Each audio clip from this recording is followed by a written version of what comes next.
So Eilish, tell me about your family. Well, I was one of 7 children. There was 2 deaths in the family, 2 babies died.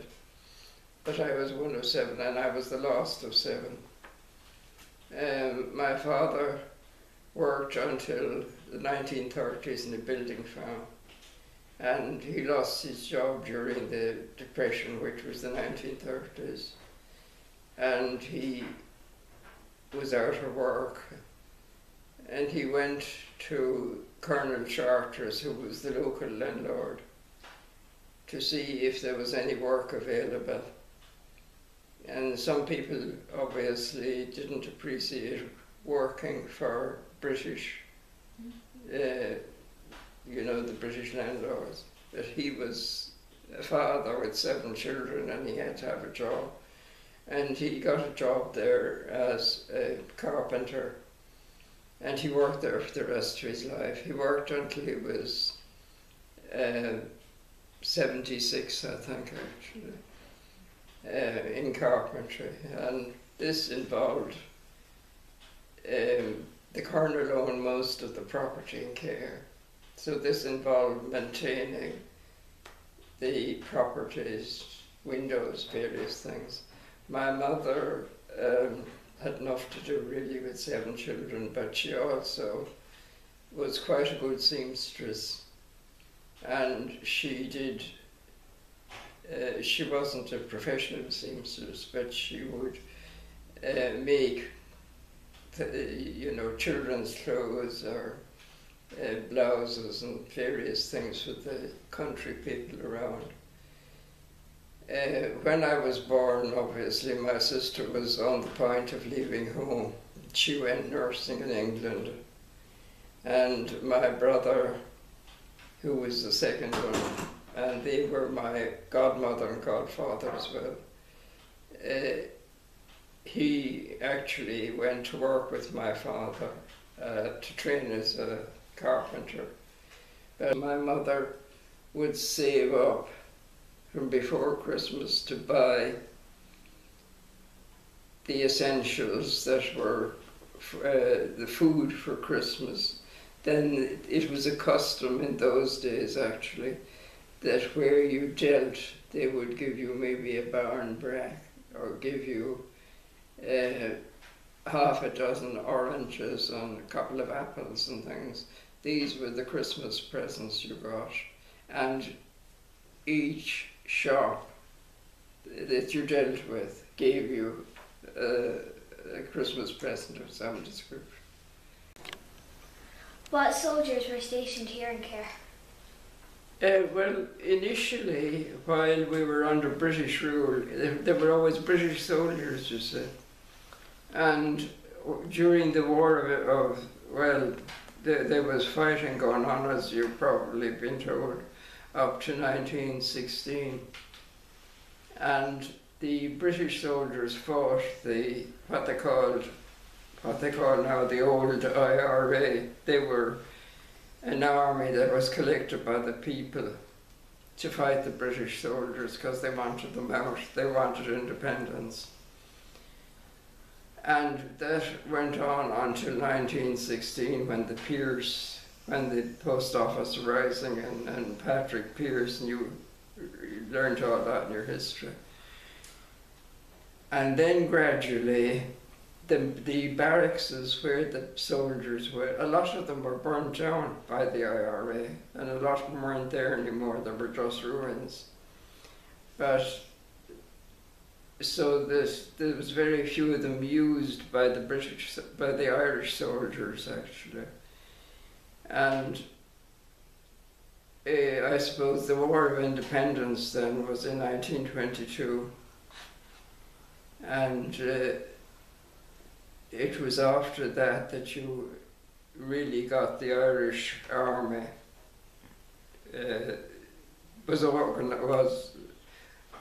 if you like, the Irish army became an army of the people after 1922, after the War of Independence.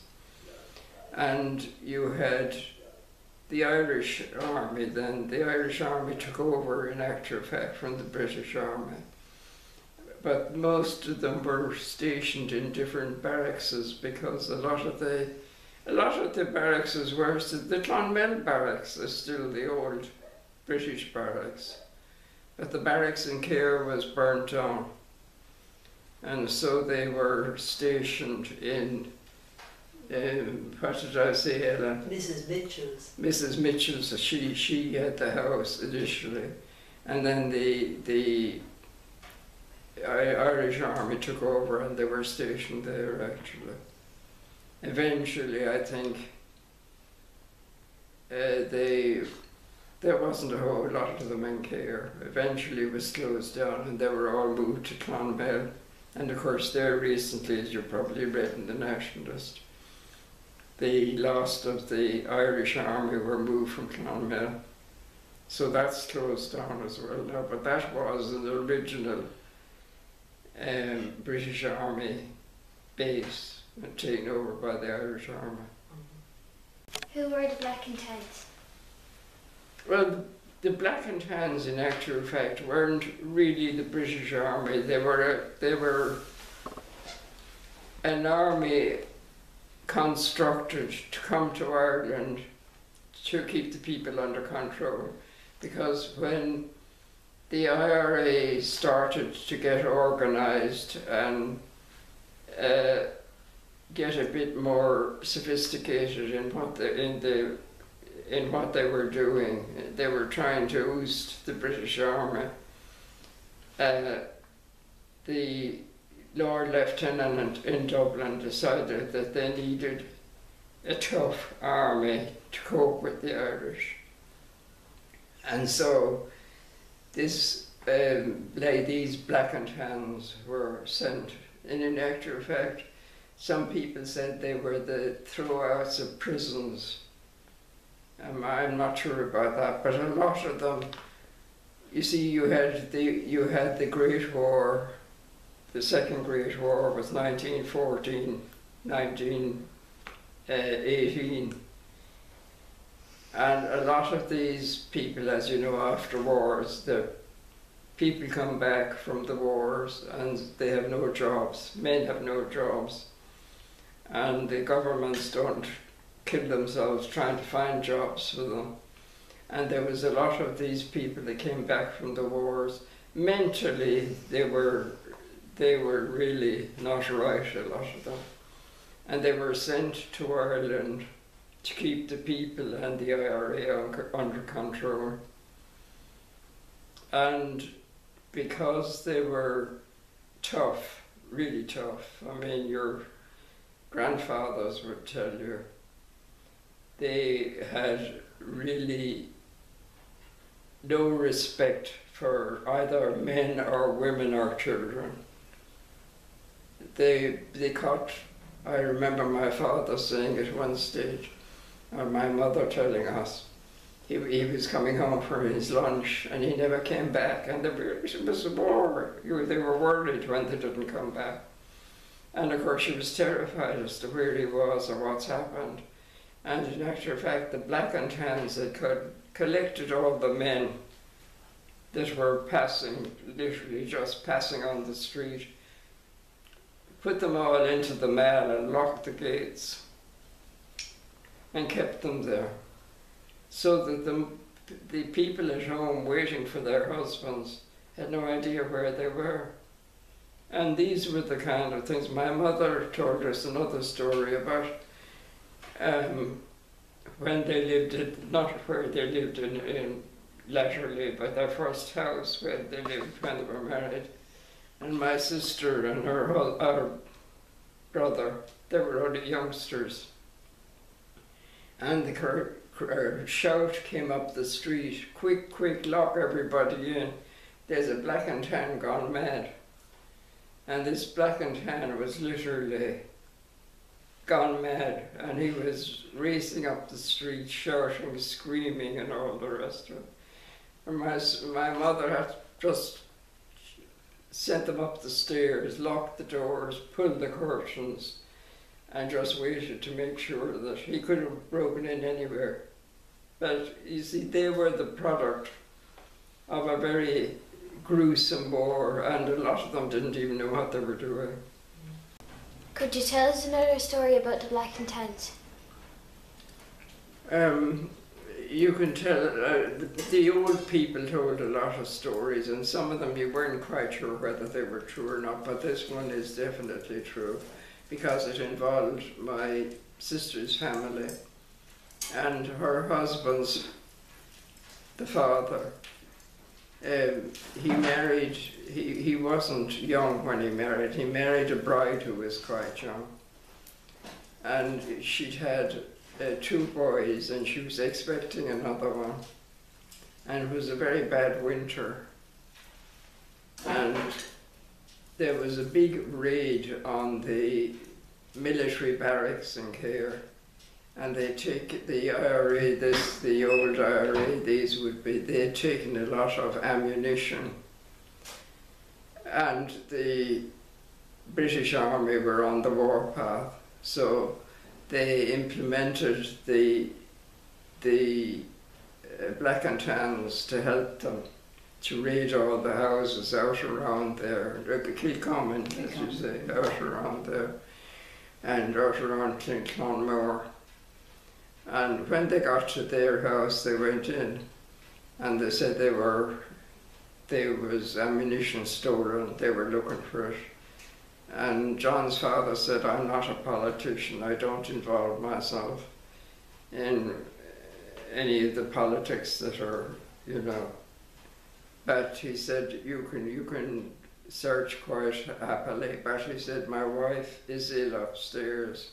And it happened that she got a bad chest, she got a kind of pneumonia, and in those days you didn't have penicillin, you know. So they were treated by inhalations and what have you. And he said, I don't mind where you search, but he said, leave her alone, she's in bed and she is quite ill. So they searched the house, and then eventually they went up to her house, to her bedroom. She was in bed and she was quite ill. And they just, with bayonets, pushed them in under the mattress, at sections of the mattress, just pushed the bayonets in to know if they'd hit off anything that would be solid, like guns or anything. And then when they'd finished, they just tipped her they just tipped the mattress out and tipped her onto the floor before they left. And she, obviously, I mean, you can't say it caused her death, but it was implemented, you know, in causing her death. And she died less than a week afterwards. John never sort of could come to terms with this, really. It was something that always, and he would tell you how he was sent up. He was only a little fella because there was only hardly a year between each one of them. And he was sent up to kiss his mother as a corpse, you know. And this was a tragedy that carried on because of the implications of it, if you like, you know. So what do people work at in Cahir? Well, as I say, mostly it would be the Cahir mills, Going and Smith's mills, and I would say 85% of them would have worked in Going and Smith's mills, between the bakery, the flour mill, the grain mill where the farmers brought in their grain, and the deliveries where they delivered the bread and what have you. So I would say about 85% of people worked there was the usual people who worked in the bank, in the shops. I mean, as a girl, if I had stayed in Cahir, which I didn't, my choice would have been to work in a little factory they had at the back of the creamery, which made aprons and various things like that. or work in a shop. That was the choice really, and very few who got into higher education would get a job. We were just beginning to get jobs in Cahir mills. At one stage, all the people, the white collar workers as they call them, were all Protestants. You wouldn't get a job if you were a Catholic. And it was only at the stage, as I say, probably when I left to go to England, that they were taking on girls that were Catholics to work in the offices there, to work in the mill offices there. You wouldn't get a job if you were a Catholic there, in the white collar section.